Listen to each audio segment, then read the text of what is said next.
ದೇಶದಲ್ಲಿ ಪ್ರಸ್ತುತ ಗ್ಯಾಸ್ ಕೊರತೆ ಇಲ್ಲ ಎಂದು ಕೇಂದ್ರ ಸರ್ಕಾರ ಸ್ಪಷ್ಟನೆಯನ್ನ ನೀಡಿದೆ.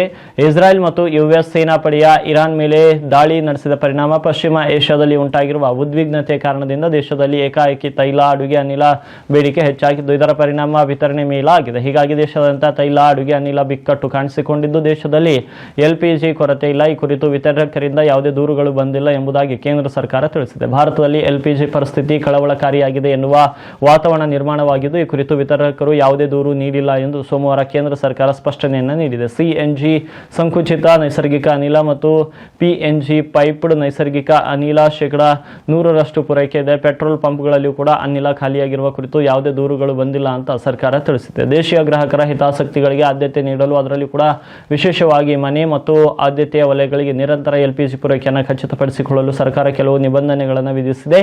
ಈ ಹಿನ್ನೆಲೆ ಎಲ್ಪಿಜಿ ಪರಿಸ್ಥಿತಿ ಕಳವಳಕಾರಿಯಾಗಿದ್ದರೂ ಕೂಡ ಅದು ದೇಶೀಯ ಬಳಕೆದಾರರಿಗೆ ಬೇಕಾಗುವಷ್ಟು ಲಭ್ಯವಿದೆ. ವಾಣಿಜ್ಯ ಮಾರಾಟವನ್ನು ಭಾಗಶಃ ಮಾತ್ರ ವಿತರಣೆ ಮಾಡಲಾಗುತ್ತಿದೆ. ಯಾವುದೇ ರೀತಿಯಲ್ಲಿ ಹೆಚ್ಚಿನ ಸಂಗ್ರಹಣೆಗೆ ಅವಕಾಶವಿಲ್ಲ ಎಂಬುದನ್ನು ಖಚಿತಪಡಿಸಿಕೊಳ್ಳಲು ರಾಜ್ಯ ಸರ್ಕಾರಗಳಿಗೆ ಸೂಚಿಸಲಾಗಿದೆ ಎಂದು ಕೇಂದ್ರ ಸರ್ಕಾರ ಸ್ಪಷ್ಟಪಡಿಸಿದೆ. ಈ ಕುರಿತು ಪತ್ರಿಕಾಗೋಷ್ಠಿಯಲ್ಲಿ ಮಾತನಾಡಿದ ಪೆಟ್ರೋಲಿಯಂ ಮತ್ತು ನೈಸರ್ಗಿಕ ಅನಿಲ ಸಚಿವಾಲಯದ ಜಂಟಿ ಕಾರ್ಯದರ್ಶಿ ಮಾರ್ಕೆಟಿಂಗ್ ಮತ್ತು ತೈಲ ಸಂಸ್ಕರಣಾಗಾರ ಸುಜಾತಾ ಶರ್ಮಾ ಅವರು, ದೇಶದಲ್ಲಿ ಸಾಕಷ್ಟು ಪ್ರಮಾಣದಲ್ಲಿ ಕಚ್ಚಾ ತೈಲ ಲಭ್ಯವಿದೆ. ಎಲ್ಲ ಸಂಸ್ಕರಣಾಗಾರರು ಅತ್ಯುನ್ನತ ಸಾಮರ್ಥ್ಯದಲ್ಲಿ ಕಾರ್ಯನಿರ್ವಹಿಸುತ್ತೇವೆ. ನಮ್ಮ ಪೆಟ್ರೋಲ್ ಪಂಪ್ಗಳು ಸಾಮಾನ್ಯವಾಗಿ ಕಾರ್ಯನಿರ್ವಹಿಸುತ್ತವೆ. ಎಲ್ಲಿಯೂ ಕೂಡ ಕೊರತೆಯಾಗಿರುವ ಬಗ್ಗೆ ವರದಿಯಾಗಿಲ್ಲ ಅಂತ ತಿಳಿಸಿದ್ದಾರೆ.